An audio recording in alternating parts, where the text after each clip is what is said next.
Hello student, आज की संस्कृत की इस लाइव क्लासेस में आपका स्वागत है। कल की क्लास में हमने विसर्ग संधि के सत्व संधि के विषय में पढ़ा था। आज की इस क्लास में हम सत्व से आगे उत्व संधि के विषय में अध्ययन करेंगे।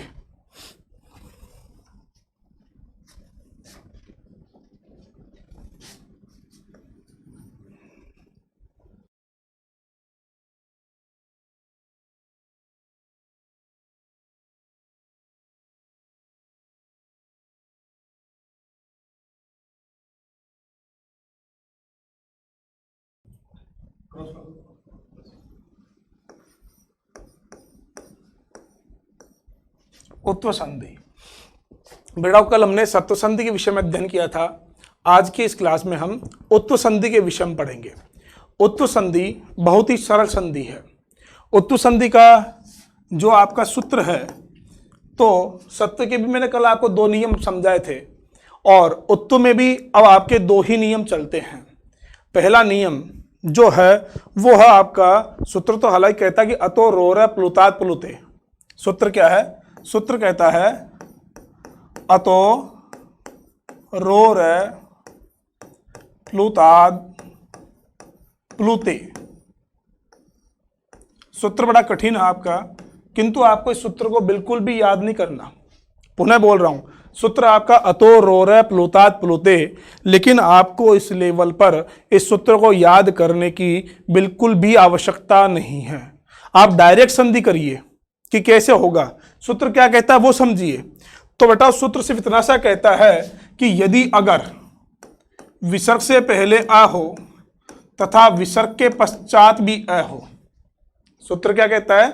सूत्र कहता है विसर्ग से पहले अ हो और विसर्ग के पश्चात भी अ हो, यानी विसर्ग के दोनों तरफ यदि अ है तो आपको परिवर्तन क्या करना है। तो मैं सीधे समझा देता हूं आपको कि इस विसर्ग को हटा दो और विसर्ग के स्थान पर आप कर दो ओ, और ये जो आपका अ है इस अ के स्थान पर आप बना दो अवग्रह। यह आपकी उत्व संधि का नियम नंबर 1 समाप्त होता है। पुनः कह रहा हूं भाई, संधि कौन सी? उत्व। सूत्र आपका अतो रोर प्लुतात् प्लुते। आपको इस सूत्र को याद करने की बिल्कुल भी आवश्यकता नहीं है। सिर्फ आपको तो इतना सा ध्यान रखना है, आपको ये डायग्राम जो है आपको ये याद रखना है कि साहब विसर्ग से पहले भी अ और विसर्ग के पश्चात भी अ। तो विसर्ग से पहले भी अ और विसर्ग के पश्चात भी अ होने पर संधि आपकी कौन सी होगी? तो संधि होगी आपकी उत्व संधि। और परिवर्तन क्या होगा? तो बेटा परिवर्तन विसर्ग के स्थान पर तो हो जाएगा ओ, और इस अ के स्थान पर क्या हो जाएगा? अवग्रह। और ये आपका नियम नंबर 1 समाप्त होता है। कैसे? तो समझो रे भाई। फॉर एग्जाम्पल जैसे लिखा गया है कि शिवः प्लस अर्च। क्या लिखा गया बेटा? शिवः प्लस अर्च। तो देखो, आप देखोगे यहां पर कि विसर्ग से पहले व में क्या मिला हुआ है? अ। इसका मतलब विसर्ग से पहले अ आ रहा है और विसर्ग के पश्चात भी क्या आ रहा है आपका? अ। तो विसर्ग से पहले अ है और विसर्ग के बाद भी अ है, तो आपको करना क्या है? आपको सीधा परिवर्तन ये करना है, विसर्ग के स्थान पर क्या कर देना आपको? ओ। तो बेटा आपने इस विसर्ग के स्थान पर कर दिया ओ, और बाद वाला जो अ है इस अ के स्थान पर क्या करना आपको? अवग्रह। तो आपने इस अ के स्थान पर क्या कर दिया? ये अवग्रह। बचा क्या? आधा च, और ये रूप बन गया आपका शिवोर्च। Shiva plus urge. इसको जब आप संधि करते हो तो शब्द क्या बनेगा? रूप क्या बनेगा आपका? शिवो अर्च। ठीक है, आगे के नेक्स्ट एग्जांपल देखते हैं भाई। जैसे कि लिखा गया है भूयः प्लस अपि। तो बेटा मैंने समझाया, तो विसर्ग के स्थान पर क्या कर देना आपको? ओ। तो भूय विसर्ग के स्थान पर किया आपने ओ, अ के स्थान पर अवग्रह, पीछे क्या है? पी, और क्या बन गया ये आपका? भूयोपी। क्या बन गया ये आपका? भूयोपी। भूया प्लस अपी बराबर भूयोपी। ठीक है भाई। जैसे कि नृप प्लस अस्ति, तो बेटाओ क्या बन जाएगा ये नृपोस्ति। जैसे कि शिवः प्लस अहम, तो भाई विसर्ग के स्थान पर क्या कर देना आपको ओ, और ए के स्थान पर अवग्रह, पीछे क्या लिखा अहम, और क्या बन गया आपका शिवो अहम। बात समझ में आई? यही आपका नियम नंबर 1 है। पुनः समझना बेटाओ कि यदि अगर, क्या कहता है ये कहता है कि यदि अगर विसर्ग से पहले ए हो और विसर्ग के पश्चात भी ए हो तो विसर्ग के स्थान पर आपको कर देना है ओ, विसर्ग के स्थान पर ओ, और इस ए के स्थान पर क्या कर देना आपको अवग्रह का चिन्ह बना देना है। इसे ही हम उत्व संधि कहते हैं। या तो रोरा प्लुतात् प्लुते, यह सूत्र आपका यही कह रहा है। जैसे कि शिवा प्लस अर्च बराबर शिवो अर्च, ठीक है, भूया प्लस अपि बराबर भूयोपि, नृपा प्लस अस्ति नृपोस्ति, शिवा प्लस अहम बराबर शिवो अहम। तो इस प्रकार से उत्व संधि का आपका नियम नंबर 1 समाप्त होता है। बार बार मैं हर क्लास में आप सभी बच्चों से कहता हूं कि जो बालक केवल एकाग्रता के साथ इस क्लास को देखेगा, देखने मात्र से ही यह क्लास आपकी क्लियर हो जाएगी, यह संधि आपकी क्लियर हो जाएगी। आपको सुनने की भी आवश्यकता नहीं, बस केवल देखने मात्र से ही यह आपको क्लियर हो जाएगा।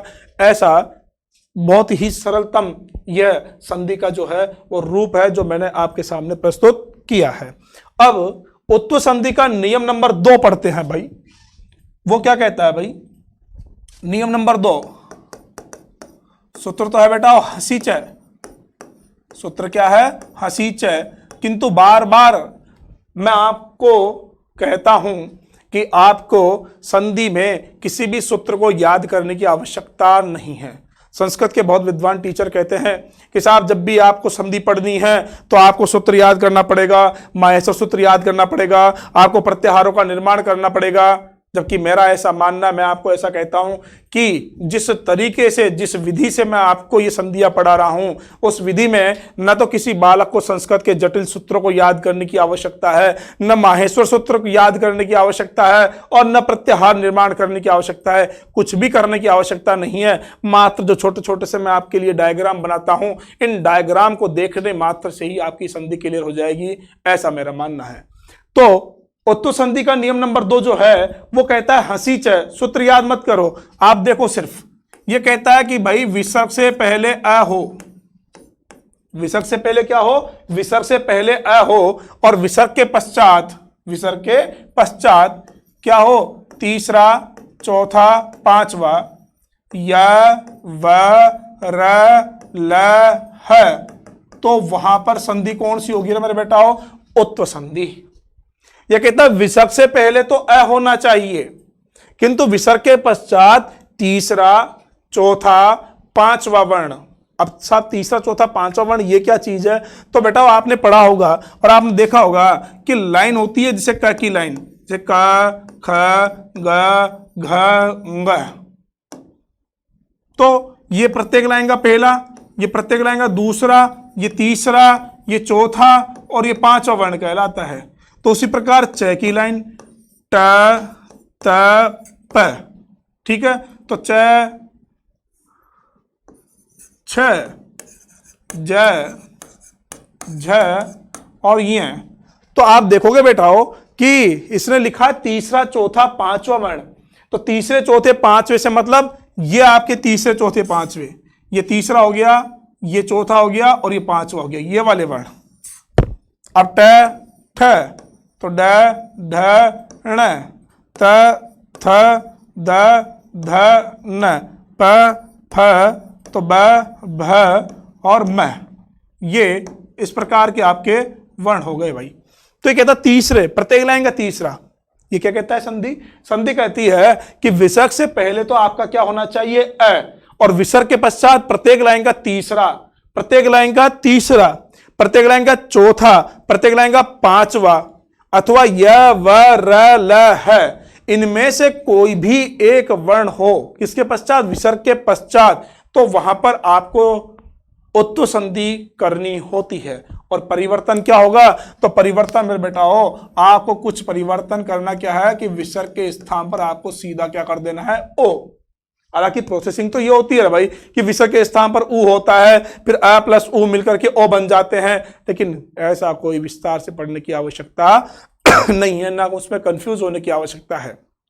आप तो सिर्फ इतना सा देखिए कि विसर्ग से पहले यदि आपको अ दिखाई दे और विसर्ग के पश्चात प्रत्येक लाइन का तीसरा, चौथा अथवा पांचवा वर्ण, इनमें से कोई एक वर्ण अथवा य व र ल ह, इनमें से कोई एक वर्ण हो, तो ऐसी स्थिति होने पर विसर्ग के स्थान पर सीधे आप तो क्या कर दो? ओ कर दो। और यही आपकी उत्व संधि का नियम नंबर 2 है। और यही आपका सूत्र कहता है हसीच, क्योंकि प्रत्येक लाइन का तीसरा, चौथा, पांचवा या वाला है, ये सब हस प्रत्याहार में आता है, लेकिन प्रत्याहार से आपको कोई मतलब नहीं है। आपको तो सिर्फ इतना सा डायग्राम याद करने की आवश्यकता है कि भाई विसर्ग से पहले अ और विसर्ग के पश्चात तीसरा, चौथा, पांचवा य व र ल ह, इनमें से कोई एक वर्ण हो, विसर्ग के पश्चात इनमें से कोई एक वर्ण हो, तो वहां पर उत्व संधि होगी और ये विसर्ग हट जाएगा, विसर्ग के स्थान पर सीधे आपको क्या कर देना है? ओ। और आपकी उत्व संधि का नियम नंबर 2 समाप्त। फॉर एग्जाम्पल, तो मैं समझता हूं अब जो भी बच्चे मेरी लाइव क्लास को देख रहे होंगे वो शायद जैसे मैं एग्जाम्पल लिखूंगा आप स्वतः ही उनकी संधि कर दोगे, देखने मात्र से कर दोगे। तो अब एग्जाम्पल देखते हैं भाई, जैसे कि मन प्लस हर। तो बेटा हो विसर्ग, विसर्ग से पहले क्या आ रहा है? न में क्या मिला हुआ है? अ। क्यों बोल के देखो, न अंत में ध्वनि किसकी निकल रही है? अ की। तो विसर्ग से पहले क्या है? न में स्थित हो अ। तो हमारा नियम था विसर्ग से पहले क्या होना चाहिए? ये नियम था हमारा कि साहब विसर्ग से पहले अ और विसर्ग के पश्चात 3, 4, 5 य व र ल ह। ऐसी स्थिति होने पर विसर्ग के स्थान पर क्या कर देना आपको? ओ। ये नियम था हमारा। तो भाई विसर्ग से पहले अ है और विसर्ग के बाद क्या आ रहा है? इनमें से कोई एक वर्ण होना चाहिए, तो एक वर्ण है, तो सीधे विसर्ग को तो हटा दो और विसर्ग के स्थान पर आप क्या कर दो मेरे बेटा? ओ। तो न में ओ मिल गया तो नो, आगे क्या लिखा हुआ है? और र, तो क्या बन गया? मनोहर। क्या बन गया भाई? मनोहर। तो मन है प्लस हर बराबर आपका बन जाता है ये मनोहर। जैसे कि मन है प्लस जय। तो बेटा आप यहां देखोगे विसर्ग, विसर्ग से पहले वही न में स्थित क्या आ रहा है? अ। पीछे क्या है? जय। और जय कौन से नंबर का वर्ण है? तीसरे नंबर का वर्ण। तो विसर्ग के स्थान पर क्या हो जाएगा बेटा? ओ। और ये बन जाएगा आपका मनोज। क्या बन जाएगा? मनोज। अब शायद मैं समझता हूं प्रत्येक बालक जोड़ देगा रे भाई, तो सरह प्लस जय, आंसर क्या आएगा? सरोज। जैसे कि पय प्लस दह, जैसे कि पय प्लस धर। तो बेटा हो सरह प्लस जय वही तीसरे नंबर का वर्ण है, द ये भी तीसरे नंबर का वर्ण है, ये आपका चौथे नंबर का वर्ण है, ठीक है। और आगे सबके विसर्ग से पहले क्या आ रहे हैं? अ। तो आपको सीधे विसर्ग के स्थान पर क्या कर देना है? ओ। तो ये बन जाएगा आपका सरोज। ये बन जाएगा आपका क्या? पयोदह। और ये बन जाएगा आपका पयोधर। ये क्या बन जाएगा आपका? पयोधर। जैसे कि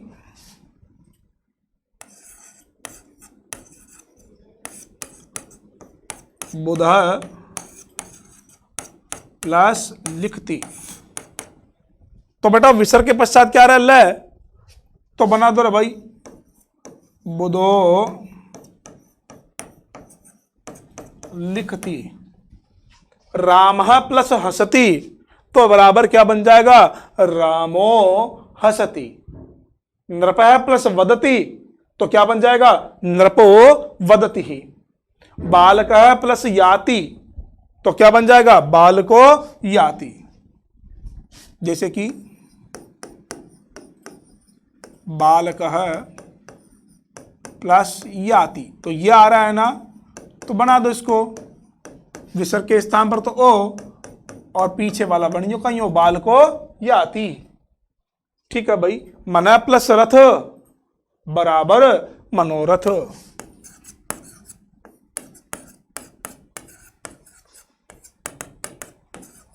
क्या बन जाएगा भाई, मनोरथ। मन प्लस रथ बराबर मनोरथ। जैसे कि मन प्लस विज्ञान, तो बेटा क्या बन जाएगा, मनोविज्ञान। जैसे कि मन प्लस विकार है, तो बेटा क्या बन जाएगा, ये मनोविकार है। कहने का सिर्फ तात्पर्य इतना सा ये भाई कि पुनः देखिए कि आज आपने संधि कौन सी पढ़ी, उत्व संधि। संधि कौन सी बेटाओ, उत्व संधि। उत्व संधि में हमने क्या पढ़ा था रे भाई, तो हमने उत्व संधि में पढ़ा था पहला नियम कि विसर्ग से पहले अ, पुनः रिवाइज कर रहा हूं, विसर्ग से पहले अ और विसर्ग के पश्चात भी अ, ऐसी स्थिति होने पर, यदि विसर्ग के दोनों तरफ अ होने पर वहां पर उत्व संधि होती है। और परिवर्तन क्या होगा, तो बेटाओ इस विसर्ग के स्थान पर तो हो जाएगा ओ और इस अ के स्थान पर हो जाएगा अवग्रह, और यह आपकी उत्व संधि का नियम नंबर 1 समाप्त। जैसे कि शिवा प्लस अर्च, तो विसर्ग के स्थान पर कर दिया हमने ओ और इस अ के स्थान पर कर दिया अवग्रह और बन गया आपका शिवोर्च। जैसे कि भूयापि भूयोपि, नृप अस्ति नृपो अस्ति, शिव अहम शिवो अहम। ठीक है, अब उत्व संधि का नियम नंबर 2। नियम नंबर 2 क्या कहता है, सूत्र आपका हसीचा पर सूत्र याद करने की आवश्यकता नहीं है, इसमें भी आपको सिर्फ ये डायग्राम याद करने की आवश्यकता है। डायग्राम क्या कहता है भाई, तो ये कहता है कि विसर्ग से पहले अ, विसर्ग से पहले अ और विसर्ग के पश्चात किसी भी वर्ग का या किसी भी लाइन का तीसरा चौथा पांचवा, जो कि आपके सामने है, ये प्रत्येक लाइन के तीसरे, ये प्रत्येक लाइन के चौथे और ये प्रत्येक लाइन का पांचवा वर्ण है।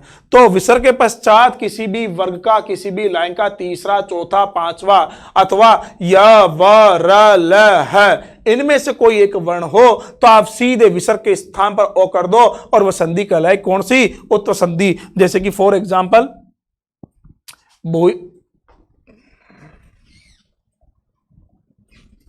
एग्जाम्पल मना प्लस हर मनोहर, मना प्लस जय मनोजय, सर प्लस जय सरोजय, पया प्लस द पयोदय, पया प्लस धर पयोधर, और बुधा प्लस लिखती तो बुधो लिखती।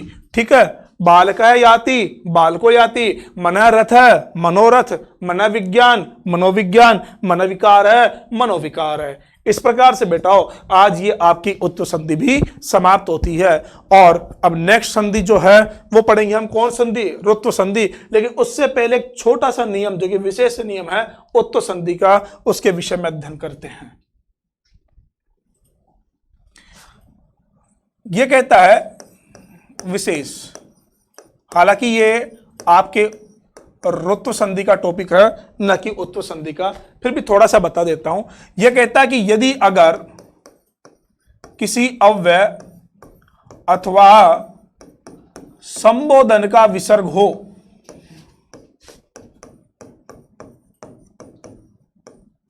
तो उस विसर्ग के स्थान पर क्या हो जाएगा, रह।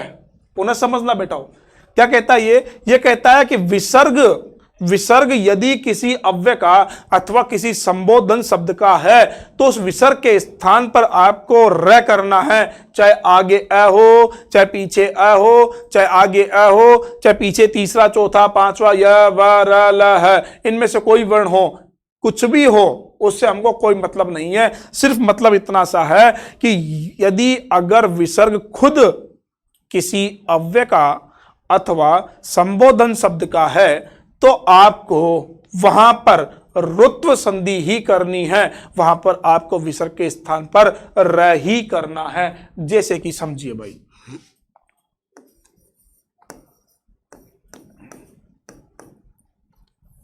जैसे कि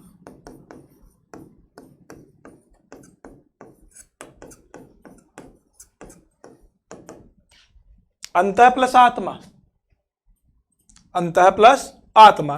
तो बेटा आप देखोगे कि अब विसर्ग से पहले अ है, किंतु ये जो विसर्ग है, ये विसर्ग किसका है? ये विसर्ग एक अव्यय का है। ये विसर्ग किसका है भाई?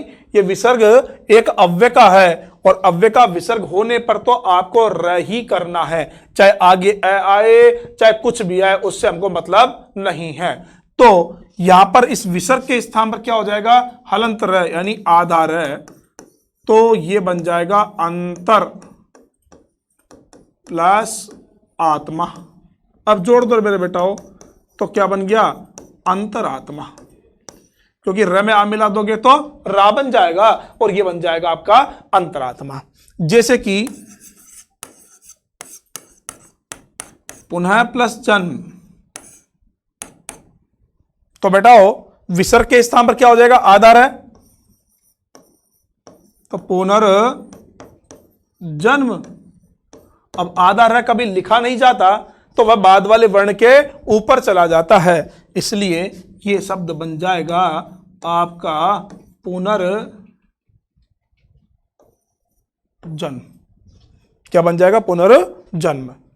देखो बेटाओ, यदि आप गौर करोगे तो यहां विसर्ग से पहले अ है, और विसर्ग के बाद तीसरा नंबर का वर्ण है च छ ज, तो यहां उत्तर संधि होनी चाहिए थी, किंतु नहीं होगी, क्योंकि नियम से तो उत्तर संधि होनी चाहिए, किंतु हमारा नियम कहता है कि अव्यय का अथवा संबोधन का विसर्ग हो तो र ही होगा, वहां उत्व सत्व और कुछ नहीं होगा। इसलिए यहां पर हमने इस विसर्ग के स्थान पर क्या किया? र। ठीक है, और यह बना पुनर्जन्म। तो इस प्रकार से आपकी उत्व संधि समाप्त होती है। अब बेटाओ हम पढ़ते हैं आगे कौन संधि? रुत्व संधि।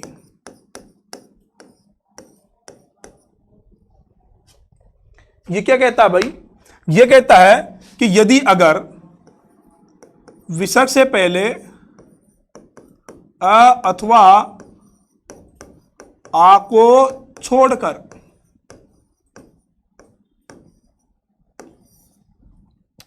रुत्व संधि का नियम नंबर 1 क्या कहता है भाई? ये कहता है विसर्ग से पहले अ अथवा आ को छोड़ करके कोई भी स्वर हो तथा विसर्ग के पश्चात स्वर, कोई भी स्वर, तीसरा चौथा पांचवा य व र ल ह हो, तो वहां पर रुत्व संधि होती है भाई। तो वहां संधि कौन सी होती है? रुत्व संधि। पुनः समझना बेटाओ, ये नियम क्या कहता है? ये नियम कहता है कि यदि विसर्ग से पहले स्वर होना चाहिए, विसर्ग से पहले क्या होना चाहिए? स्वर होना चाहिए, किंतु अ आ को छोड़ करके, यानी स्वर हो किंतु अ आ को छोड़कर। तो इसका मतलब क्या बना? इसका मतलब नियम ये बना कि यदि अगर विसर्ग से पहले अ आ को छोड़ करके कोई भी स्वर हो तथा विसर्ग के पश्चात कोई भी स्वर हो, अथवा तीसरा चौथा पांचवा य व र ल ह, इनमें से कोई एक वर्ण हो, तो आप वहां पर रुत्व संधि करोगे, और परिवर्तन क्या होगा? परिवर्तन होगा विसर्ग के स्थान पर हलंत र, विसर्ग के स्थान पर आधार है यानी हलंत र, ये परिवर्तन हो जाता है। विसर्ग के स्थान पर यहां र होता है, इसलिए संधि का नाम पड़ जाता है रुत्व संधि। जैसा कि मैंने आपको कल की क्लास में बताया था कि विसर्ग के स्थान पर जो परिवर्तन होता है संधि का नाम वही हो जाता है भाई। तो यहां विसर्ग के स्थान पर र हो रहा है, इसलिए संधि का नाम क्या पड़ गया? रुत्व संधि। बेटा क्लियर हो गया? ठीक है भाई, पुनः समझिए। विसर्ग से पहले क्या होना चाहिए? कोई भी स्वर, किंतु अ आ को छोड़ करके। पुनः समझना, विसर्ग से पहले अ आ को छोड़ करके कोई भी स्वर हो तथा विसर्ग के पश्चात तीसरा चौथा पांचवा य व र ल ह, इनमें से कोई एक वर्ण हो, तो बेटाओ विसर्ग के स्थान पर र हो जाता है।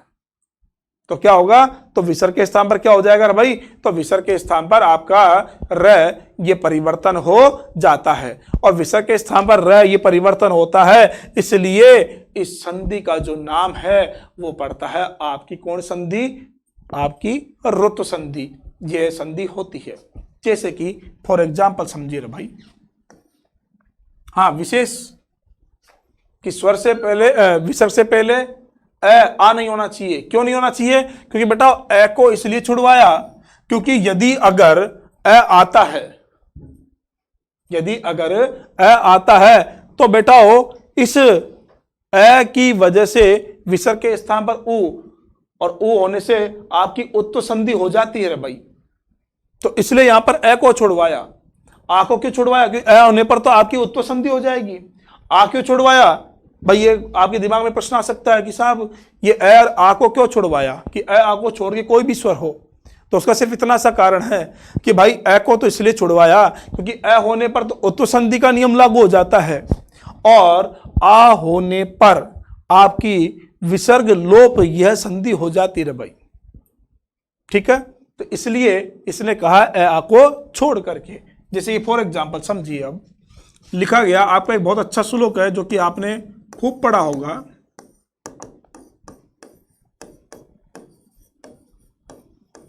गुरु प्लस ब्रह्मा। तो बेटा आप देखोगे विसर्ग, विसर्ग से पहले इसने कहा था कि आ को छोड़ के कोई भी स्वर हो, तो यहां विसर्ग से पहले क्या आ रहा है? उ। ठीक है, तो विसर्ग से पहले उ आ रहा है ना, और विसर्ग के पश्चात क्या आ रहा है? ब, और ब आपके तीसरे नंबर का वर्ण है, इसलिए यहां इस विसर्ग के स्थान पर क्या हो जाएगा? आधार है। तो ये बन जाएगा बेटा गुरुर ब्रह्मा। अब मैंने आपको कई दफा बताया है, आज पुनः फिर वापस उसका पुनरावलोकन करता हूं कि आधा र संस्कृत में कभी नहीं लिखा जाता। आधा र संस्कृत में कभी नहीं लिखा जाता, वह बाद वाले वर्ण के कहां चला जाता है? ऊपर। तो बेटा ये बन जाएगा गुरुर ब्रह्मा, र बाद वाले वर्ण पर चला जाएगा। ठीक उसी प्रकार बेटा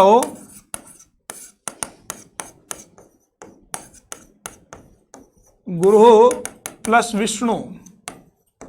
तो भैया ये विसर्ग के स्थान पर आधार है, आधार है कहां चला जाएगा? बाद वाले वर्ण के ऊपर, तो इसलिए बन जाएगा गुरु और विष्णु। ठीक उसी प्रकार बेटा गुरु प्लस देव, तो भाई ये बन जाएगा आपका गुरुर्देव। क्या बन जाएगा ये आपका? गुरुर्देव। ठीक है बेटा, पुनः समझना, एक बार फिर से रिवाइज कर रहा हूं, उसके पश्चात हमारी क्लास ये आज की समाप्त होगी कि ये कहता है आपकी रुत्व संधि। रुत्व संधि का नियम नंबर 1 क्या कहता है? ये कहता है विसर्ग से पहले आ को, अपनी नोटबुक में लिख लीजिए भाई, नोट कर लीजिए।